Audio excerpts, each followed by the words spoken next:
So this is a video about how to make your metal vocals sound more brutal. Now of course brutality is subjective.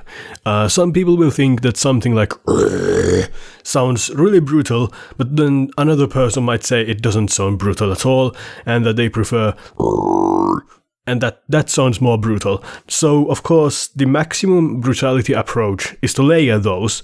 Brutal. But that's still not brutal enough. So aside from using effects to make it more brutal, what can you do? Well, you can layer more vocals. For example, record 2 more takes of low growls and pan them left and right.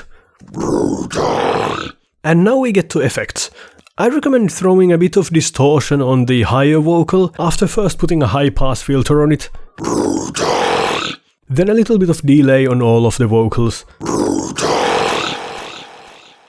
So as you can hear, I put more on the higher vocal than the lower ones, because I usually find that sounds better. And then reverb on all of them, again with a bit more on the higher one, and more kind of concentrated on the lower ones.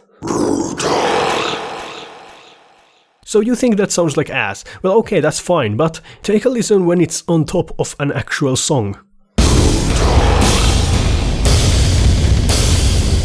Okay, to be fair, I usually don't use Audacity stock effects, so it doesn't sound ideal, but of course, usually I'd individually throw sound goudas on all of those vocal tracks to make them really thick. But for this video, I'm not gonna do that because that wouldn't be helpful to anybody who doesn't have FL Studio, so yeah. I don't know if there was anything new to anybody in this, but consider liking if there was. But most importantly though, keep screaming, keep screaming in pain.